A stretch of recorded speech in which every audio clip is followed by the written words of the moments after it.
असलामुअलैकुम जी। बड़ियां ਤੁਹਾਨੂੰ ਸਸਤੀਆਂ ਜਗ੍ਹਾ ਵਿਖਾਤੀਆਂ ਅੱਜ ਤੁਹਾਨੂੰ ਇੱਕ ਐਸੀ ਚੀਜ਼ ਵਿਖਾਉਣ ਆਏ ਆ। ਅਗਰ ਤੁਸੀਂ ਖੁਆਇਸ਼ਮੰਦ ਹੈ ਕਿ ਤੁਸੀਂ DH 'ਚ ਰਹਿਣਾ ਹੈ ਜਾਂ ਕਿਸੇ ਅੱਛੀ ਜਗ੍ਹਾ ਤੇ ਰਹਿਣਾ ਹੈ ਤੇ ਇਹ DH ਫੇਜ਼ 5 ਤੋਂ ਤਕਰੀਬਨ ਕੋਈ ਲਾ ਲਓ ਕਿ 1 ਕਿਲੋਮੀਟਰ ਦੇ ਫਾਸਲੇ ਦੇ ਉੱਤੇ ਸਾਡੇ ਕੋਲ ਇਹ 4 ਕਨਾਲ ਦਾ ਗ੍ਰੇ ਸਟਰਕਚਰ ਫਾਰਮ ਹਾਊਸ ਇਹ ਤੁਸੀਂ ਦੇਖ ਸਕਦੇ ਜੇ ਮੁਕੰਮਲ ਗ੍ਰੇ ਸਟਰਕਚਰ ਕੰਪਲੀਟ ਹੈ।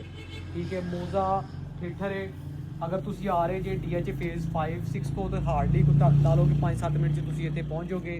ਤੇ ਇਹਦੇ ਵਿੱਚ 5 ਬੈਡਰੂਮ ਜੇ, attach bath, drawing, dining, double kitchen, ਇਹ ਡਬਲ ਹਾਈਟਡ ਇਹਦੀ ਲੌਬੀ, ਸਾਰਾ ਡਿਜ਼ਾਈਨ ਇਹਦਾ ਮਾਡਰਨ ਸਟਾਈਲ ਦਾ ਤੁਸੀਂ ਦੇਖ ਸਕਦੇ। ਆਸ-ਪਾਸ ਜਿੰਨੇ ਇੱਥੇ ਕਮਿਊਨਿਟੀ ਆ ਸਾਰੇ ਇੱਥੇ ਜਿਹੜੀ ਆ ਨਾ ਰਿਹਾਇਸ਼ਾਂ ਨੇ। ਕੋਈ ਐਸਾ ਨਹੀਂਗਾ ਕਿ ਸੈਚਰਡੇ ਸੰਡੇ ਵਾਲਾ ਫਾਰਮ ਹਾਊਸ, ਪ੍ਰੋਪਰ ਇੱਥੇ ਰਿਹਾਇਸ਼ਾਂ ਨੇ। 4 ਦੀਵਾਰੀ ਇਹਦੀ ਹੋਈ ਹੈ। 4 ਦੀਵਾਰੀ ਵੀ ਉਹ ਵੇਖੋ ਨਾ ਕੰਕਰੀਟ ਵਾਲੀ ਕੀਤੀ ਗਈ ਹੈ, ਅੱਛੀ ਵਾਲੀ 4 ਦੀਵਾਰੀ ਕੀਤੀ ਗਈ ਹੈ। ਗੇਟ ਲੱਗਾ ਆ ਤੇ ਇਹਦਾ ਗ੍ਰੇ ਸਟਰਕਚਰ ਕੰਪਲੀਟ ਹੈ। ਇਹਦੀ ਸਿਰਫ ਫਿਨਿਸ਼ਿੰਗ ਕਰਨੀ ਹੈ। ਤੁਸੀਂ ਇਹਦੇ ਤੇ ਲਾ ਲਓ ਕਿ ਤੁਸੀਂ ਇਹਨੂੰ ਕੋਈ 30-40-50 ਲੱਖ ਆਪਣੇ ਹਿਸਾਬ ਨਾਲ ਲਾ ਕੇ ਤੁਸੀਂ ਇਹਦੇ 'ਚ ਫੌਰੀ ਰਿਹਾਇਸ਼ ਕਰ ਸਕਦੇ ਜੇ। ਤੇ ਜਿੱਥੇ ਤੁਸੀਂ DH ਦੇ ਵਿੱਚ 4.5 ਕਰੋੜ ਦਾ ਜਾਂ 5 ਕਰੋੜ ਦਾ ਪਲਾਟ ਲੈਣਾ ਹੈ, ਉੱਤੇ 5-6 ਕਰੋੜ ਰੁਪਇਆ ਲਾ ਕੇ ਘਰ ਬਣਾਉਣਾ ਹੈ, ਉੱਥੇ ਤੁਹਾਨੂੰ ਇਹ ਅਸੀਂ ਬਣਿਆ ਬਣਾਇਆ 4.5 ਕਰੋੜ ਰੁਪਏ 'ਚ ਦਾਂਗੇ। ਉੱਤੇ 30-40-50 ਲੱਖ ਰੁਪਇਆ ਜਿੰਨਾ ਤੁਸੀਂ ਆਪਣੇ ਹਿਸਾਬ ਨਾਲ ਲਾ ਕੇ ਇੱਥੇ ਫੌਰੀ ਰਿਹਾਇਸ਼ ਕਰ ਸਕਦੇ ਜੇ। ਸੇਫ ਸਿਕਿਉਰ ਏਰੀਆ ਹੈ। ਨੰਬਰ ਸਕਰੀਨ ਤੇ ਆ ਰਿਹਾ ਹੈ। ਅਗਰ ਵਿਜ਼ਿਟ ਕਰਨਾ ਚਾਹੁੰਦੇ ਤੈਨੂੰ ਵਿਜ਼ਿਟ ਕਰੋ।